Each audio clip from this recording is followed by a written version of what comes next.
Hello student, आज हम देखने वाले हैं समान अर्थी शब्द। समान अर्थी शब्दों को ही हम समान अर्थ वाले शब्द कहते हैं।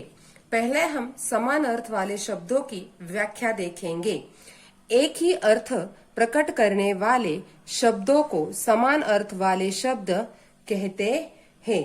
समान अर्थ वाले शब्दों को ही हम पर्यायवाची शब्द कहते हैं।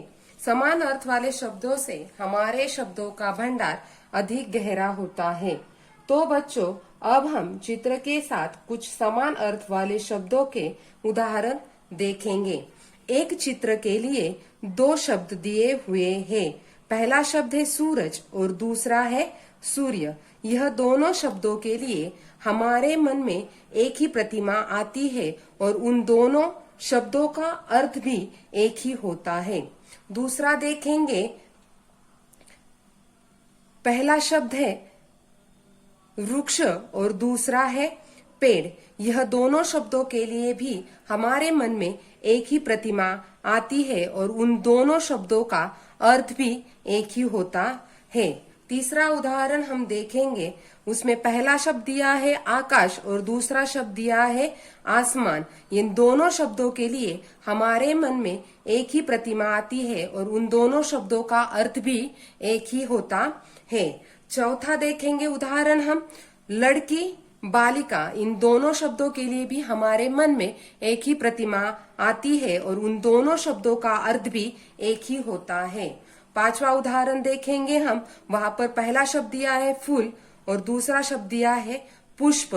इन दोनों शब्दों के लिए हमारे मन में एक ही प्रतिमा आती है और उन दोनों शब्दों का अर्थ एक ही होता है। छठा उदाहरण हम देखेंगे, तोरण पहला शब्द और दूसरा है बंधनवार। इन दोनों शब्दों का अर्थ भी एक होता है और उन दोनों शब्दों को सुनने के बाद हमारे मन में एक ही प्रतिमा आती है। अब हम कुछ उदाहरण देखेंगे। पर, पंख। पक्षियों के जो पंख होते हैं उन्हें हम पर भी कहते हैं, पंख भी कहते हैं। केश, बाल। जल, पानी।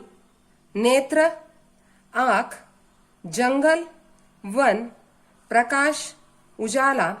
किताब, पुस्तक। लड़का, बालक। ध्वज, झंडा। तो बच्चों, हमने बहुत सारे उदाहरण देखे हैं, लेकिन हर एक उदाहरण में दो शब्द दिए हैं, लेकिन उन सब शब्दों का, दोनों शब्दों का अर्थ एक ही होता है। उसे हम कहते हैं समान अर्थ वाले शब्द। Thank you.